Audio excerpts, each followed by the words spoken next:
নমস্কাৰ শ্ৰদ্ধাৰ শিক্ষক বন্ধুসকল, মই আজি মোৰ class top teaching spoken English যোগে আপোনালোকক শিক্ষকৰ যোগ্যতা পৰীক্ষাৰ যিসকল শিক্ষাৰ্থী বা প্ৰশিক্ষাৰ্থী তেখেতলোকলৈ মই আজি টেট 2019 কিতাপখনৰ পৰা প্ৰথম প্ৰশ্নকাকত প্ৰথম শ্ৰেণীৰ পৰা পঞ্চম শ্ৰেণীৰ শিক্ষকৰ বাবে যিখন কিতাপ ইয়াত লিখা হৈছে বা মই সংগ্ৰহ কৰিছোঁ, এই কিতাপখনৰ পৰা মই ইংৰাজী বিষয়ৰ কিছুমান সৰু সৰু প্ৰশ্ন বা অবজেক্টিভ টাইপ বস্তুনিষ্ঠ কিছুমান প্ৰশ্নৰ উত্তৰ মই আপোনালোকলৈ আগবঢ়াব বিচাৰিছোঁ।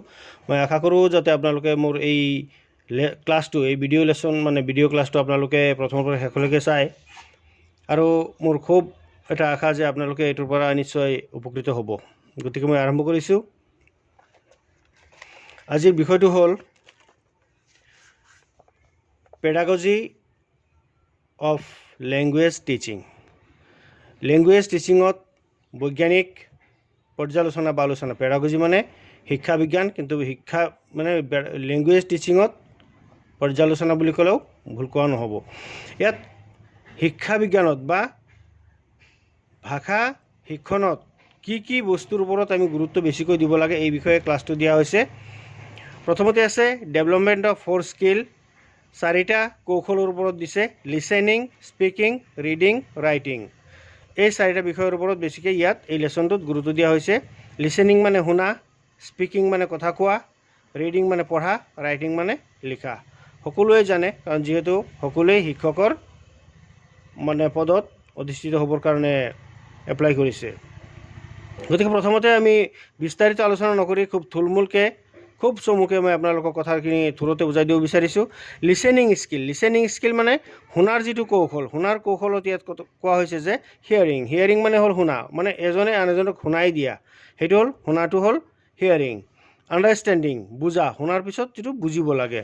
শুদ্ধকৈ শুনাটো শুদ্ধকৈ শুনিব লাগিব, কি কৈছে নকৈছে বা ভালকৈ শুনাৰ পিছতহে সি বুজিব পাৰিব, বা অস্পষ্ট হ'লে নুবুজে। ঠিক তেনেকুৱা শুনাটো ক্লিয়াৰলি শুনিব পাৰিব লাগিব আৰু মনোযোগেৰে শুনিব লাগিব, তাৰপিছতহে বুজিব কিবা এটা, সেইটোক কোৱা হৈছে আণ্ডাৰষ্টেণ্ডিং। তাৰপিছত আছে জাজিং। জাজিং মানে হ'ল জাজ কৰা, কিবা এটা বস্তু বিচাৰ কৰা, শুদ্ধ অশুদ্ধ, সত্য মিছা এইখিনি বিচাৰ কৰা। তাৰপিছত আহিব নাম্বাৰ বি, ৰিডিং স্কিল, পঢ়াৰ যিটো স্কিল, পঢ়াৰ যিটো কৌশল। Reading skill is receptive skill. এইটো মানে গ্ৰহণ কৰাৰ যিটো কৌশল, পঢ়াৰ পিছত পঢ়াৰ যোগেদি অধ্যয়ন কৰি পঢ়ি সেই বস্তুটোৰ পৰা কিবা এটা গ্ৰহণ কৰিব লাগিব। ইয়াত দিছে স্কিমিং। স্কিমিং মানে হ'ল ধুনীয়াকৈ একেবাৰে একফালৰ পৰা আঁচুৰি যোৱা, মানে ধুনীয়াকৈ শিকি পঢ়ি তন্নতন্নকৈ শিকাটোকে কোৱা হয় স্কিমিং। মানে স্কিমিংটোক আমি ইয়াত বহলকৈ লিখা আছে, এইটো ধুনীয়াকৈ মই পঢ়াই বুজাবলৈ গ'লে যথেষ্ট সময় লাগিব। মই ইয়াত জাষ্ট এটা লাইনে ক'ম যে ৰিডিং ৰেপিডলি, যিটো পুনৰ বাৰম্বাৰ পঢ়ি পঢ়ি যিটো শিকা হয় সেইটোকে কোৱা হয় rapidly. For the main points is the style known as skimming. এইটো ৰেপিডলি বাৰে বাৰে ঘূৰাই ঘূৰাই পইণ্টখিনি তন্নতন্নকৈ শিকা পদ্ধতিটোকে, ছিষ্টেমটোকে, ষ্টাইলটোকে কোৱা হয় স্কিমিং। তাৰপিছত স্কেনিং। স্কেনিং মানে হ'ল পঢ়ি একেবাৰে ধুনীয়াকৈ তাৰ ভিতৰত সাৰমৰ্ম গোটেইখিনি বুজি পোৱা, সেইটোৱেই পঢ়াৰ স্কেনিং বুলি কোৱা হয়। এক্সটেনচিভ ৰিডিং মানে হ'ল বিস্তৃত পঠন, মানে যিটো একেবাৰে A to Z তন্নতন্নকৈ এটা আখৰ বা এটা দশমিক বা এটা ফুল ষ্টপ কমা এইবিলাকো বাদ নোযোৱাকৈ যিটো ধুনীয়াকৈ পঢ়া, সেই পঢ়াৰ ছিষ্টেমটোক আমি ক'ব পাৰোঁ, মানে বিস্তৃত হিচাপে তাক ধুনীয়াকৈ শিকি লোৱাটো। তাৰপিছত ইণ্টেনচিভ, এইটো তীব্ৰতৰ যিটো পঢ়াৰ যিটো গতি, আমাৰ এইটো পঢ়াৰ গতিটো অলপ স্পীড হ'ব লাগিব, তীব্ৰতৰ হ'ব লাগিব। যদি এটা লাইন পঢ়োঁতে বহুত সময় লাগি যায় তেতিয়াহ'লে বুজাটো যথেষ্ট সময় লাগিব বা বোধ শক্তিটো নাহিব, ইণ্টেলেকচুৱেলিটিটো যিটো নাহিব।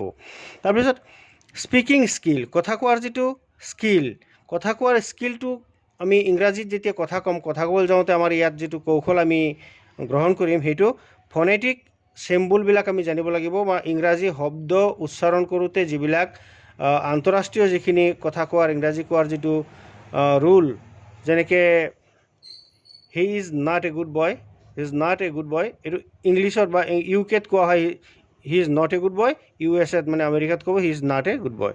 নাট এনেকুৱা ধৰণৰ মানে কেইটামান শব্দ আছে, মানে কওঁতে আমি অলপ সতৰ্কতাৰে ক'ব লাগে বা শুনোতে অলপ সতৰ্কতাৰে শুনিব লাগে। ইয়াত আছে তাৰপিছত আছে চিলেবুল। চিলেবুল হ'ল শব্দৰ ক্ষুদ্ৰ ক্ষুদ্ৰ অংশ। সেই শব্দৰ ক্ষুদ্ৰ ক্ষুদ্ৰ অংশবিলাক মানে আখৰৰ লগত এটা দুটা তিনিটা চাৰিটা আখৰ মিলাই যেনেকৈ চিলেবুলবিলাক হয়, শব্দাংশবিলাক আমি ভাঙি ভাঙি ক'ব পৰা হ'ব লাগে। ইয়াত কেইটামান এক্সাম্পলো দিয়া আছে, ডগ, গড, গ', গড, হোম, কোৱাইট, এইবিলাক হ'ল এটা চিলেবুল। হেপী বাৰ্থডে, বিকজ, কোৱাইট, এইবিলাক দুটা চিলেবুল।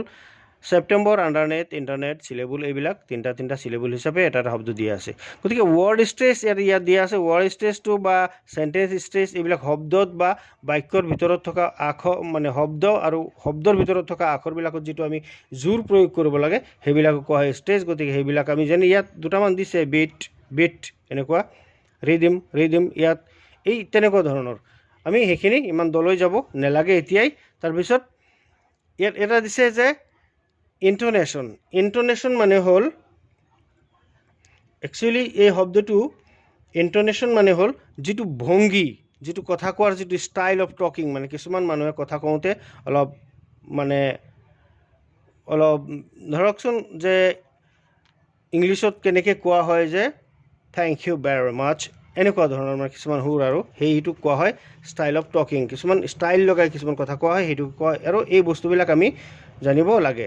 তাৰপিছত প্ৰেজেণ্টেশ্যন স্কিল। যিখিনি প্ৰেজেণ্টেশ্যন স্কিল মানে হ'ল শিক্ষক হ'বলৈ হ'লে কিছুমান কৌশল জানিব লাগে। উপস্থাপনৰ কিবা বিষয়বস্তু এটা আলোচনা কৰিবলৈ যাওঁতে ৰাইজৰ মাজত, দৰ্শকসকলৰ মাজত বা শ্ৰোতাসকলৰ আগত যেতিয়া কথা ক'বলৈ যোৱা হয়, যেতিয়া ভাষণ দিবলৈ যোৱা হয়, তেতিয়া আমি তাৰ কথা কোৱাৰ যিটো প্ৰথম আৰম্ভণি, যিটো ষ্টাইল হ'ব, সেই কথাটো আমি কি ধৰণে আৰম্ভ কৰিম, কিবা কেনেকৈ ক'লে আমি কথাখিনি শুদ্ধকৈ ক'ব পাৰিম বা আমি কেনেকৈ ক'লে দৰ্শকসকলৰ মন আকৰ্ষণ কৰিব পাৰিম, সেইটো কোৱা হয় প্ৰেজেণ্টেশ্যন অফ স্কিল প্ৰেজেণ্টেশ্যন। ইয়াত ৰাইটিং স্কিল দিয়া আছে। ৰাইটিং স্কিলটো হ'ল লিখাৰ যিটো শৈলী, লিখাৰ যিটো কৌশল, সেই কৌশলটো প্ৰচেছ অফ ৰাইটিঙত দিছে। এনেকুৱা কেইটামান চাৰিটা প্ৰচেছ দিছে যে প্লেন, আমি কি লিখিম সেইটো এটা প্লেন কৰিব লাগে।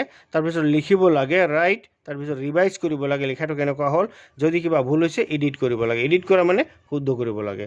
গতিকে আমি ক্ৰমান্বয়ে আগবাঢ়ি আছোঁ। তাৰপিছত আমি প্ৰশ্ন লৈ যাম। ইয়াত লেভেল অফ ৰাইটিং, লিখাৰ যিটো লেভেল, যিটো স্তৰ, সেই লিখাটো আমি সেই ছিষ্টেমটো আমি কেনেকৈ লিখিব লাগে, পেৰাগ্ৰাফ হিচাপে, লাইন ক'ত গৈ মানে কমা হ'ব, ক'ত গৈ ফুল ষ্টপ হ'ব, এই কথাবিলাক আমি ভালকৈ জানিব লাগিব। তাৰপিছত আমি এতিয়া আলোচনা কৰিম যে মাল্টিপুল চ'জ কুৱেশ্যনছ ফৰ প্ৰেক্টিছ। আমি প্ৰেক্টিছৰ কাৰণে ইয়াত কিছুমান প্ৰশ্ন দিয়া আছে বাছি থোৱা, এই প্ৰশ্ন উত্তৰখিনি আমি শিকিব লাগে। ইয়াত প্ৰথমতে দিছে আৰু পৰীক্ষাত অহাৰ ছিষ্টেমটো এইটো এনেকুৱা ধৰণে আহিব, চাৰিটা অপশ্যন দিয়া থাকিব আৰু অপশ্যন হিচাপে তাৰ উত্তৰ এইবিলাকক, এই প্ৰশ্নখিনি কোৱা হয় অবজেক্টিভ টাইপ, মানে বস্তুনিষ্ঠ প্ৰশ্ন। মষ্ট অফ আৱাৰ ৱেকিং টাইম গ'জ ইন, আমাৰ দিনটোৰ বা আমি চলি থকা বা সাৰ পোৱা সময়খিনি আমি কেনেকৈ অতিবাহিত কৰিব পাৰ কৰোঁ, স্পিকিং। ইয়াত চাৰিটা অপশ্যন দিয়াৰ ভিতৰত চাৰিটাৰ ভিতৰত স্পিকিংটোৱে শুদ্ধ। ৰিডিং, হিয়াৰিং, ৰাইটিং, স্পিকিংটো শুদ্ধ। তাৰপিছত listening like speaking, reading and writing is, এই বস্তুকেইটা listening like speaking, reading and writing, এই বস্তুকেইটা কি হয় প্ৰকৃততে? ইয়াত কোৱা হৈছে যে a gift of nature, an art, a skill, a habit. এই বস্তুকেইটা গিফ্ট অফ নেচাৰ নে কলা নে অভ্যাস নে স্কিল নে কৌশল? ইয়াত আনচাৰ হ'ল কৌশল। কিতাপত দিয়া মতে চি নম্বৰ, কৌশলটোৱে হ'ল ইয়াৰ শুদ্ধ উত্তৰ। তাৰপিছত আমি 3 নম্বৰ প্ৰশ্নলৈ যাম। 3 নম্বৰ প্ৰশ্নত দিয়া আছে যে এ চিৰিয়াছ লিচেনাৰ কনচেনট্ৰেটছ অন, এজন চিৰিয়াছ লিচেনাৰে, এজন তীব্ৰ চালু বা ধ্যানমগ্ন এজন লিচেনাৰ, এজন শ্ৰোতা, তেওঁ বা শ্ৰোতা বুলি ক'লে ইয়াত ছাত্ৰৰ কথাই কোৱা হৈছে, শ্ৰোতাই কিহৰ ওপৰত বেছিকৈ মনোনিৱেশ কৰে, মনটো তাৰ ক'ত লগাই ৰাখে বিশেষকৈ? ইয়াত 3-4টা অপশ্যন দিয়া আছে। দ্য স্পিকাৰ্ছ ফিজিকেল এপিৰিয়েঞ্চ, বক্তাজনৰ শাৰীৰিক যিটো আৱাস সেইটোৰ ওপৰত। দ্য স্পিকাৰ্ছ বডি লেংগুৱেজ, স্পিকাৰজনৰ বডি লেংগুৱেজত। দ্য মেছেজ, আদাৰ থটছ, অন্য কিবা ভাৱধাৰাত। কিন্তু ইয়াত আনচাৰটো হৈছে দ্য মেছেজ। স্পিকাৰজনে কি মেছেজ লৈ আহিছে, কি বাৰ্তা লৈ আহিছে বা কি বিষয় লৈ আহিছে, সেইটোৰ ওপৰতহে চিৰিয়াছ লিচেনাৰজনে মনোনিৱেশ কৰিব। তাৰপিছত as a sympathetic listener you should consider the message from the point of view, এজন মানে কি কৈছে ইয়াত সহানুভূতিশীল যিজন লিচেনাৰ তেওঁ কি বস্তুৰ ওপৰত মানে তেওঁক মানে হেৰি কৰিব যে কোন বস্তুৰ পৰা তেওঁ কোন পইণ্টটোত তেওঁ মানে কনচিডাৰ কৰিব মানে বাছি ল'ব বা বিবেচনা কৰিব কোনটো বস্তুৰ ওপৰত বিশেষকৈ দ্য অডিয়েন্স দ্য স্পীকাৰ আদাৰ ইউৰ চেল্ফ ইয়াত মোৰ কথা মানে ইউৰ চেল্ফ বুলি ক'লে নিজকে মোকে কোৱা হয় যিজনে পাঠ কৰি আছে তেওঁৰ কথা কোৱা হৈছে কিন্তু স্পীকাৰজনে বা সেই লিচেনাৰজনে স্পীকাৰৰ ওপৰতহে বিশেষকৈ তেওঁ পইণ্ট আউট কৰিব মানে নিজে তাৰ ওপৰতহে ভালকৈ নিজৰ মনটো বিবেচনা তাৰ ওপৰতহে কৰিব when a listener abstract partially listening is ইয়াত কোৱা হৈছে যেতিয়া এজন চিন্তাশীল বা যেতিয়া এজন খুব মানে আকৰ্ষণীয়মূলক এজন লিচেনাৰ আংশিকভাৱে এই বস্তুটো মানে লিচেনাৰজন আংশিকভাৱে শুনাৰ ওপৰত কেনেকৈ কি বস্তুৰ ওপৰত তেওঁ আকৰ্ষিত হ'ব ইয়াত কথাটো ইয়াত কৈছে কি বস্তুৰ ওপৰত তেওঁ আকৰ্ষিত হ'ব বা কি বস্তুৰ ওপৰত তেওঁ নিজকে তাত মিলাব ইয়াত কোৱা হৈছে স্লান্টেড মানে হ'ল নিজে অলপ হেও হোৱা বা তাক অলপ মনা হেল্প তাক সহায় কৰা অবষ্ট্ৰাক্ট মানে বাধিত হোৱা বা ডিছঅৰ্ডাৰ্ড ইয়াত ডিছঅৰ্ডাৰ্ড মানে বিকৃত ৰূপৰ কথা কোৱা হৈছে তাত নমনাৰ কথা কোৱা হৈছে ইয়াত মেইন আনচাৰটো হ'ব অবষ্ট্ৰাক্টেড মানে বাধিত হোৱা তেওঁ সেই যাৰ কথাটো শুনি আছে তেওঁৰ ওপৰত তেওঁ বাধিত থাকিব লাগিব বাধ্য থাকিব লাগিব কথাটো এনেকুৱা তাৰপিছত ইয়াৰ আনচাৰটো হ'ব বি অবষ্ট্ৰাক্টেড গুড লিচেনাৰ্ছ কনচেনট্ৰেট অন ভাল শ্ৰোতা বা এজন ধুনীয়া সুন্দৰ শ্ৰোতা এজন কিহৰ ওপৰত ডিপেণ্ড কৰে বুলি ইয়াত কৈছে কনচেনট্ৰেট কৰে কিহৰ ওপৰত important word minor detail the speakers every word the speakers main thought ইয়াত কোৱা হৈছে আনচাৰটো দ্য স্পীকাৰ্ছ মেইন থটৰ ওপৰত এজন ভাল শ্ৰোতাই কনচেনট্ৰেট কৰে নম্বৰ 7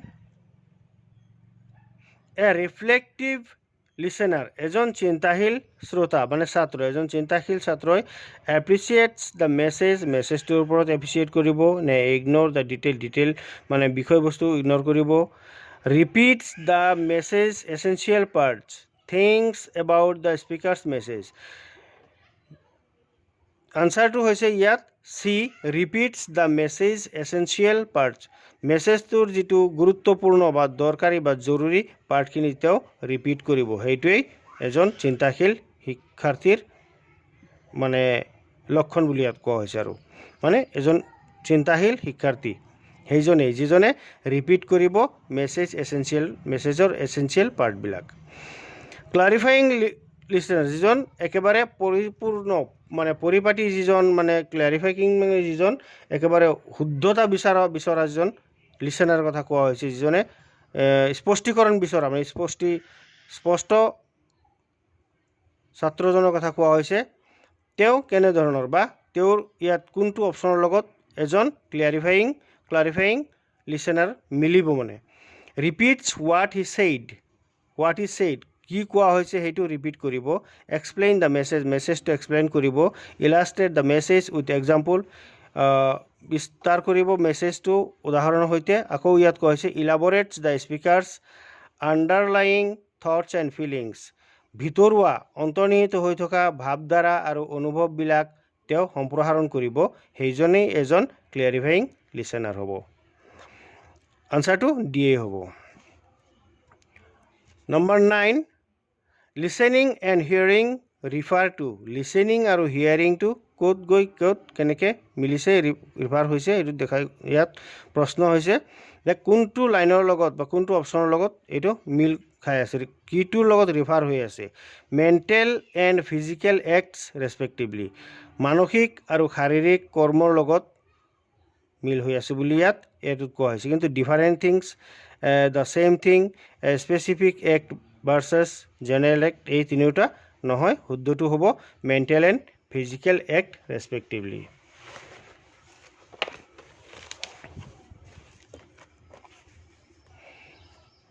এতিয়া আছে Number 10, listening to a large extent depends on a person's listening শুনা to a large extent এটা বৃহৎ বিষয়বস্তু ডিপেণ্ডছ অন দ্য পাৰ্চন সেই বিষয়টো পাৰ্চনৰ কিটো বস্তুৰ ওপৰত ডিপেণ্ড কৰে টেষ্ট ফৰ গচিপ গচিপ মানে হ'ল একচুৱেলি ইয়াত কোৱা হৈছে যে গচিপ মানে হ'ল পৰচৰ্চা কৰা পৰচৰ্চা মানে কিছুমান মানুহ আছে কিছুমানে পৰচৰ্চাৰ ওপৰত টেষ্ট লয় মজা লয় মানে ভাল লাগে ক্ল'জ মাইণ্ড সৰু বিধৰ মানুহ মনৰ মানুহ ইণ্টাৰেষ্ট ইন আদাৰ্ছ আনৰ ওপৰত ইণ্টাৰেষ্ট কিন্তু মেইনলি এই কথাটো হ'ল কি listening to a large extent depends on a person's desire to know' কিবা এটা জনাৰ যিটো ইচ্ছা কিউৰিয়াচিটি সেইটোক কোৱা হয় আনচাৰটো D what is verbal communication verbal communication mainly আমি বুজিবলৈ গ'লে এইটো হ'ব যে আমি মানে মুখেৰে কথা কৈ যিটো আমি কমিউনিকেশ্যন কৰোঁ সেইটোৱে হ'ল ভাৰ্বেল কমিউনিকেশ্যন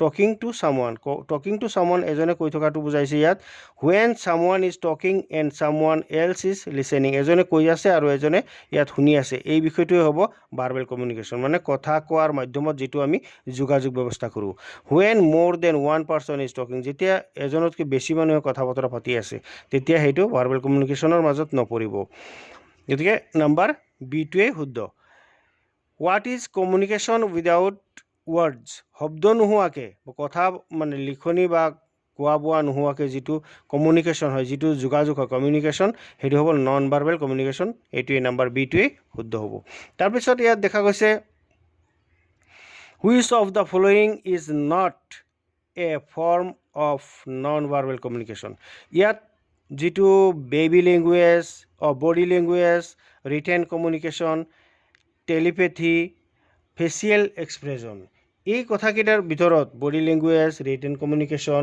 এই বিষয়বিলাক আমি টেলিপেথি যিটো কৈছোঁ মনে মনে জনা এই বস্তুটোৱেই শুদ্ধ বুলি ইয়াত ধৰা হৈছে কাৰণ which is the following is not a form of non verbal মানে কোনো মুখে মুখে কথা কোৱাৰ কোনো ছিষ্টেম নাই এইটো মাত্ৰ মনে মনে জনাজনি হোৱাতহে এই যোগাযোগটো হৈছে তাৰপিছত আছে number 14 how can a person correctly communicate এজন মানুহে কেনেকৈ শুদ্ধকৈ যোগাযোগ কৰিব পাৰে speaking email text message all of the above এক কথাত ক'বলৈ গ'লে এই গোটেইকেইটাই শুদ্ধ ইমেইল যোগে যোগাযোগ কৰিব পাৰে স্পিকিং কথা কৰিব পাৰে টেক্সট মেছেজ কৰিব পাৰে বাৰ্তা পঠিয়াব পাৰে আৰু মানে ইয়াত ডি নম্বৰ অপশ্যনটো দিয়া আছে অল অফ দ্য এবভ ওপৰৰ গোটেইকেইটাই শুদ্ধ When you are talking directly to a person and you can see them, this is called what? যেতিয়া আপুনি পোনাপুনিক মানে একেবাৰে প্ৰত্যক্ষভাৱে কাৰোবাৰ লগত কথা পাতি থাকিব when you are talking directly to a person you can see them আপুনি আৰু সেইখিনি দেখিছে এইটোক কি কোৱা হ'ব ফেচ টু ফেচ কমিউনিকেশ্যন এইটোক আমি ভাৰ্বেল কমিউনিকেশ্যন ভাৰ্বেল কণ্টেক্টটো হয় সামনা দেখা যায় কিন্তু ফেচ টু ফেচ বুলি ক'লে একেবাৰে মুখামুখি ওচৰা ওচৰি হৈ কথা পতাটোকে কোৱা হয় face to face communication interaction বুলি এটা কথা কোৱা আছে ইণ্টাৰেকশ্যন একচুৱেলি ইয়াত ইণ্টাৰেকশ্যনটো নহয় কথোপকথন ইণ্টাৰেকশ্যন মানে কথোপকথন কিন্তু সেইটো নহয় টকিং মানেও কথা পতা সেইটো নহয় ফেচ টু ফেচ কমিউনিকেশ্যনটোৱে হ'ল এইটো গতিকে নাম্বাৰ বিটোৱে শুদ্ধ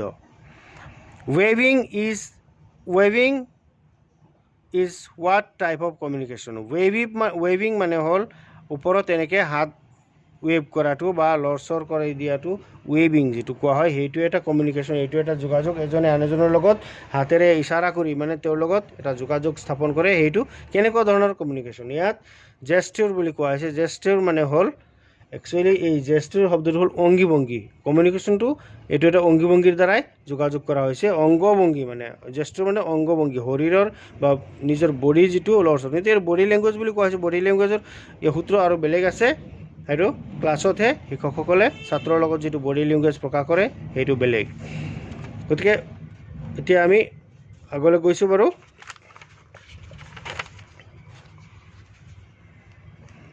নম্বৰ 17 প্ৰথমতে দিয়া আছে এটা ব্লেংক স্পেচ মানে খালী ঠাই যে communication includes tune of voice body language facial expression etcetera এইটো কি হ'ব টিউনটো ইয়াত বডি লেংগুৱেজৰ কথা কৈছে, ফেচিয়েল এক্সপ্ৰেছনৰ কথা কোৱা হৈছে। এই ফেচিয়েল এক্সপ্ৰেছন আৰু বডি লেংগুৱেজ এই গোটেইবিলাক যিটো ফেচিয়েল এক্সপ্ৰেছন বুলি ক'লে মুখস্থৰ পৰা যিটো মনৰ ভিতৰৰ পৰা যিটো এক্সপ্ৰেছন যিটো প্ৰকাশ কৰা হয় এইটো নন ভাৰ্বেল বুলি কোৱা হৈছে। লেটাৰ মানে চিঠি, ভাৰ্বেল মানে কথোপকথনত, নটিচ মানে জাননীত, কিন্তু এইটো non verbal. Non verbal communication includes tune of voice, body language, facial expression etcetera. এইটো আনচাৰটো এ শুদ্ধ, নন ভাৰ্বেল। দ্য ইনফৰমেশ্যন মানে হ'ল বাৰ্তা বা খবৰ। The information which is transferred to the receiver, যেতিয়া কিবা এটা খবৰ ৰিচিভাৰৰ পৰা ৰিচিভাৰলৈ ট্ৰান্সফাৰ কৰা হয়, to the interpreted, this process is called, সেই ছিষ্টেমটো কি কোৱা হ'ব? ইণ্টাৰপ্ৰিট কৰা হয় যিটো খবৰ, যিটো ব্যাখ্যা কৰা হয় মানে ইণ্টাৰপ্ৰিট কৰা হয় মানে যিটো খবৰ দিয়া হয় ৰিচিভাৰৰ যোগেদি বা ইনফৰমেশ্যন দিয়া হয়, ট্ৰান্সফাৰ কৰা হয়, এই বিষয়টোক কি বিষয়? Is called encoding. ইয়াত কোৱা হৈছে এনকডিং। একচুৱেলি এনকডিং মানে হ'ল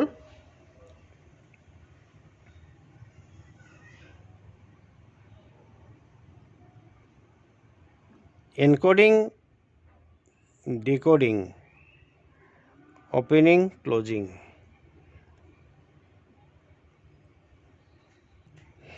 এনকডিং মানে হ'ল একচুৱেলি বস্তুটো সংকেত যোগে যিটো বাৰ্তা দিয়া হয়, সাংকেতিক বাৰ্তা। Information which transfer to receiver, এইটো সাংকেতিক বাৰ্তা নহয় একচুৱেলি, এইটো ডিকোডিং হ'ব। গতিকে communication is a part of soft skill. ইয়াত আনচাৰটো দিয়া হৈছে ছফ্ট স্কিল মানে একেবাৰে কোমল কৌশল। ৰাফ মানে হ'ল খহটা, টাফ মানে হ'ল টান মজবুত, হাৰ্ড মানেও কঠিন। গতিকে soft skill, communication is a part of soft skill. A অপশ্যনটোৱে শুদ্ধ। Number 20, intensive reading involves reading text for detail information. Intensive reading বুলি ক'লে যিটো পূৰা তীব্ৰ হিচাপে পূৰা তীব্ৰ গতিত পঢ়াৰ যিটো কৌশল বা যিটো ছিষ্টেমৰ কথা কোৱা হৈছে, এই ৰিডিংটো কি হিচাপত পৰে? তীব্ৰ গতিত পঢ়ি গ'লে শ্বৰ্ট। আৰু ইয়াত কোৱা হৈছে ক্ৰিটিকেল, ক্ৰিটিকেল মানে আচলতে সংকটপূৰ্ণ। মিডিয়ামটো এটা মাধ্যম, লংগাৰ অলপ দীঘলীয়া, কিন্তু এইটো শ্বৰ্টাৰ বুলি যিটো দিয়া আছে, শ্বৰ্টাৰ মানে চমু, এই চমু ছিষ্টেমটোতেই ইণ্টেনচিভ ৰিডিং ইনভলভছ ৰিডিং, এইটো shorter text for detail information. Detail information এইটো এটা শ্বৰ্ট টেক্সট বুলি কোৱা হৈছে, আৰু শ্বৰ্টটোৱেই ইয়াৰ শুদ্ধ আনচাৰ। গতিকে শ্ৰদ্ধাৰ শিক্ষকসকল, আজিলৈ মোৰ ক্লাছ এইখিনিতে সমাপ্ত কৰিছোঁ। আপোনালোকে যদি ক্লাছটো ভাল লাগে লাইক শ্বেয়াৰ কৰিবলৈ নাপাহৰিব। গতিকে এইখিনিতে সামৰিছোঁ। ধন্যবাদ।